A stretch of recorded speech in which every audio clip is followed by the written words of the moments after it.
Salut tout le monde, de retour pour une nouvelle vidéo, 4 jours d'absence, ah la vache comment vous m'avez manqué. Et donc voilà, en fait, désolé, hein, j'avais un peu des oraux à passer, donc je pouvais pas trop faire de maths. Mais là c'est bon, c'est fini, je suis officiellement en vacances, voilà. Donc il y aura de nouveau quelques vidéos qui vont sortir. Alors pas trop non plus, parce que je suis en vacances, hein, voilà. Après 3 ans de prépa, t'inquiète pas que je vais bien en profiter, donc vous n'aurez pas tout l'été, mais bon voilà. Et aujourd'hui on va parler d'un exercice qui traite de matrices et déterminants. Voilà, c'est un exercice qui est tombé aux ENS en PC, PSI il y a genre 3-4 ans, je sais plus. Mais voilà, je l'ai trouvé plutôt cool et plutôt intéressant, donc allons-y. Donc nous, on va s'intéresser à une matrice A, donc on prend dans Mn2R, avec son spectre qui est inclus dans R, et qui vérifie certaines propriétés, notamment que tous ses coefficients sont positifs, qu'on a tous les coefficients diagonaux qui valent 1, et qu'on a une inégalité sur les coefficients, donc la somme pour i différentes j des a et j est plus petite que 1. Et donc le but de l'exercice, c'est de montrer que le déterminant de A, il est inclus dans 0,1. Voilà, donc on va commencer. Hein. Peut-être que donc pour en fait montrer que le déterminant est là-dedans, il faut montrer qu'il est plus grand que 0, plus petit que 1. On va commencer par ce qui a l'air plus simple a priori, commencer par montrer que le déterminant de A est plus grand que 0. Donc on y va, hein. Montrons que le déterminant de A est plus grand que 0. Alors pour faire ça, on peut penser déjà à regarder la définition du déterminant. On sait que le déterminant, c'est la produit des valeurs propres. Donc on se dit, ok, à ce moment-là, il nous suffit de montrer que pour tout lambda dans le spectre, on a lambda positif. Parce qu'à ce moment-là, on aura juste le produit le produit de positif, ça va être positif. Ok, donc on va regarder. Donc pour cela, justement, prenons lambda dans le spectre. Et tiens, quitte à faire, on va prendre x a un vecteur propre associé. Et on sait que notre x, on va l'écrire comme x1, xn. Puisque bon, on sait qu'il est cette dimension-là taille n, mais après, on ne sait pas plus. Mais un truc qu'on sait par contre, c'est que vu que x est un vecteur propre, il est non nul. C'est-à-dire que il y a forcément un des xi qui va être non nul. Et donc à ce moment-là, on va pouvoir définir i0, qu'on va prendre donc a priori dans 1n, tel que en fait notre x indice i0 en valeur absolue, c'est le maximum des xi, en valeur absolue toujours. Donc le maximum ici, c'est i qui parcourt 1n. Et donc, par définition, vu qu'on sait qu'il y en a au moins un qui est non nul, en valeur absolue, il sera strictement positif. Voilà, donc on sait que notre x i0 en valeur absolue est strictement positif. Alors ensuite, qu'est-ce qu'on fait ? On a pris lambda dans le spectre, donc on sait qu'on a ax égale lambda x. Par définition, j'ai envie de dire. Et ensuite, cette inégalité-là, on se dit, ok, on a fixé un i0, et on peut regarder qu'est-ce que donne cette égalité-là quand on regarde la ligne i0. Et bien quand on regarde la ligne i0, on a que le coefficient de ax i0, ça nous fait juste lambda x i0. Puis ici, on a juste matrice colonne, enfin, c'est juste x0. Ok, et après ça, on peut le réécrire par formule du produit matriciel. Ça va nous dire que notre lambda x i0, ça va être la somme pour j égale 1 à n de ai0j xj. Voilà. Et donc là, c'est cool parce qu'on a une égalité sur lambda. Nous, on aimerait une égalité, mais c'est déjà pas mal. Ce qu'on peut faire, c'est peut-être isoler lambda. Oui, on peut, parce que ici, xi0, il est non nul. Puisque, évidemment, ça correspond au max, même en valeur absolue, hein, mais c'est le max. Donc, forcément, il sera non nul, sinon tout est nul, et du coup, ça marche pas, c'est pas possible. Donc, on peut diviser par xi0, et donc on aura j égale 1 à n des ai0j xj sur xi0. Ok. Alors ensuite, on regarde là, notre somme, elle parcourt 1n. Mais on sait que dans 1n, il y a notre i0. Donc en fait, on peut écrire que notre somme, c'est tout ça évalué pour j égale i0, plus j qui parcourt 1n, mais différent de i0. Donc on va l'écrire. Donc quand on regarde, quand j égale i0, à i0, i0, par cette propriété-là, ça fait 1. Et xi0 sur xi0, ça fait aussi 1. Donc en fait, là, on a 1 plus la somme pour j différent de i0, des ai0j xj sur xi0. Ok. Donc nous, encore une fois, là on a une égalité. Nous, on aimerait une inégalité, montrer que c'est positif. À ce moment-là, on remarque qu'en fait, on a une inégalité qui est plutôt pratique, c'est que si on prend un réel x, on a ça.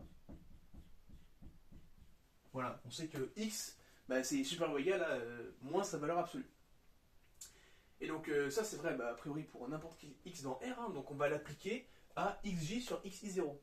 Donc à ce moment-là, encore une fois, donc là c'est dans ce sens-là, donc nous on sera dans ce sens-là, hein, donc il y a 1 moins la somme pour j différent de i0 des ai0j xj sur xi0.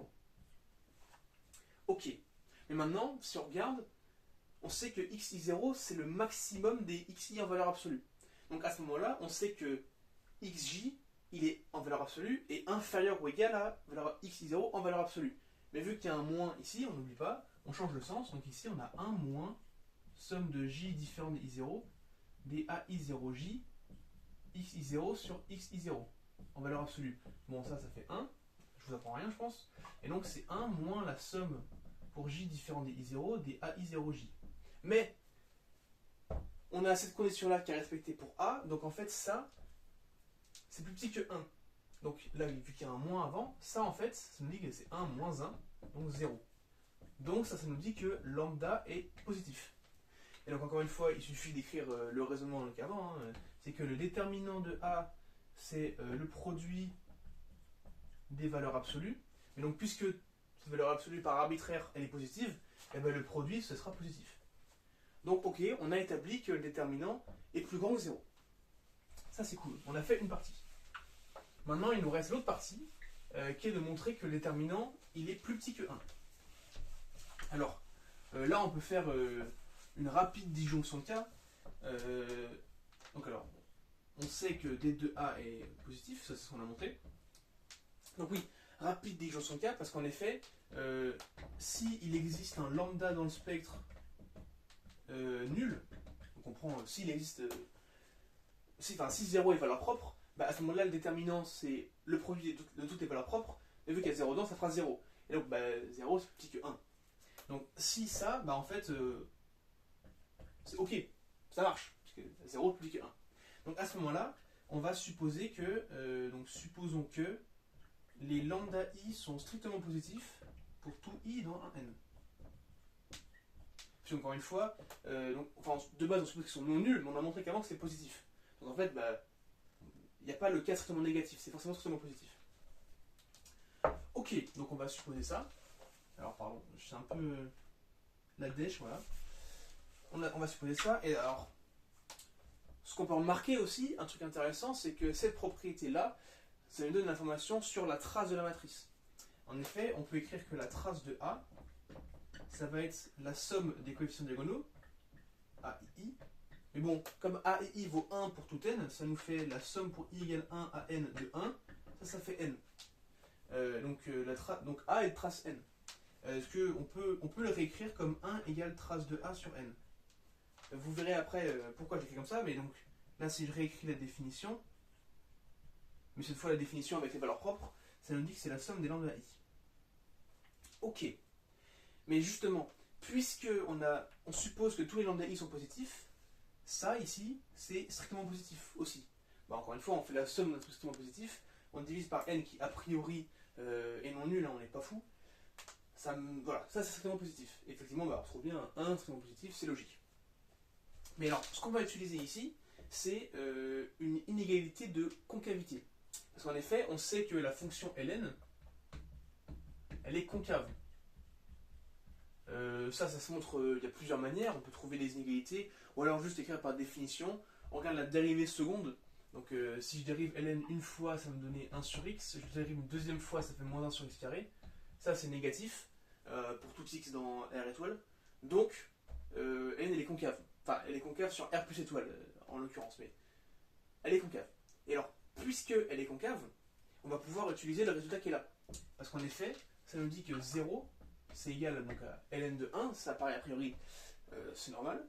Mais donc ça, c'est ln de 1 sur n fois la somme pour i égale 1 à n des lambda i. C'est notre résultat qui est là. Et encore une fois, on a le droit d'écrire ça, puisque les lambda i sont tous strictement positifs. Et là, on peut dire, ok, par concavité de ln, on a ceci. Voilà, par concavité.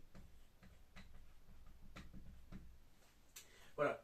Et donc ça c'est cool, parce qu'à ce moment-là, on sait que par propriété du logarithme, on a ceci.